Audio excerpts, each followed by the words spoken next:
अस्सलाम वालेकुम। ये डा न्यूज़पेपर की एक हेडलाइन है और नीचे 3 बुलेट पॉइंट्स भी हैं। इनमें जो भी डिफ़िकल्ट वर्ड्स थे मैंने उनको हाइलाइट किया है, तो आइए मैं आपको उनकी मीनिंग समझाऊँ।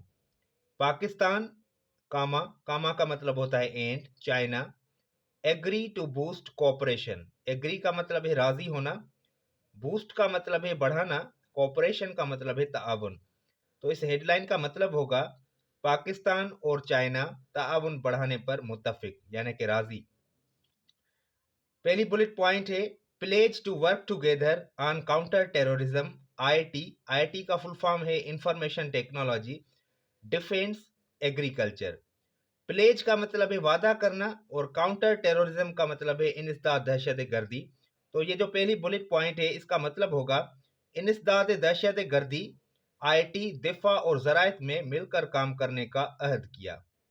से attempts to disrupt relationship bound to fail. Attempts का मतलब है कोशिशें, डिसरप्ट का मतलब है खलल डालना या मुदाखलत करना, बाउंड टू फेल का मतलब है यकीनी तौर पर नाकाम होना। ताल्लुकात में खलल डालने की कोशिशें, नाकाम होने की पेशगोई। यानी कि कुछ ऐसे अनासर हैं जो पाकिस्तान और चाइना की फ्रेंडशिप में खलल डालना चाहते हैं, तो उनका कहना है कि वो कोशिशें मुकम्मल तौर पर नाकाम हो गई हैं। Zardari to attend opening ceremony of Asian winter games.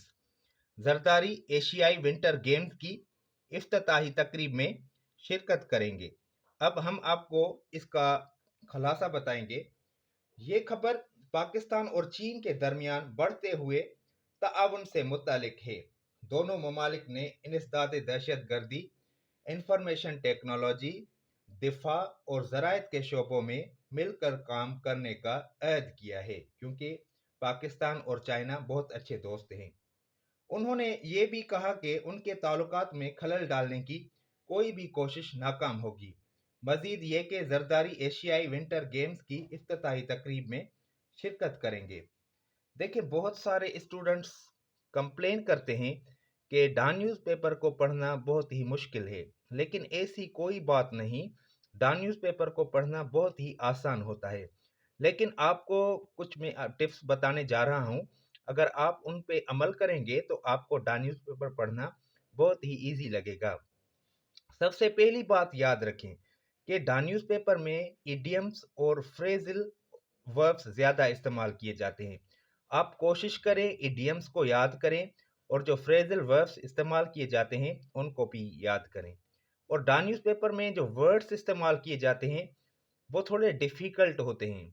आप कोशिश करें उन वर्ड्स की मीनिंग निकालें, उनको सेंटेंसेस में भी इस्तेमाल करें और प्लस में उनके सिनोनिम्स भी बनाएं, उनके एंटोनिम्स भी बनाएं। इसी तरह से अगर आप डा न्यूज़पेपर को 2 से 3 मंथ्स लगातार कंसिस्टेंसी से पढ़ेंगे तो फिर आपको डा न्यूज़पेपर पढ़ना बहुत ही आसान लगेगा और फिर आपको कोई भी न्यूज़पेपर अच्छी नहीं लगेगी। सिर्फ और सिर्फ आप कहेंगे कि हम डा न्यूज़पेपर को ही पढ़ें।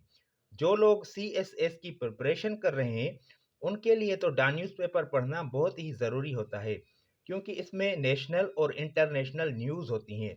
आपको पता चलता है कि हमारे मुल्क में क्या हो रहा है और बाहर की दुनिया में क्या हो रहा है। इससे आपके करेंट अफेयर्स अच्छे रहेंगे और किस डेट पे कौन सा इंसिडेंट हुआ वो आपको याद रहेगा। मेहनत करें, डा न्यूज़पेपर को पढ़ने की कोशिश करें, इंशाल्लाह आपको बहुत अच्छा रिजल्ट मिलेगा।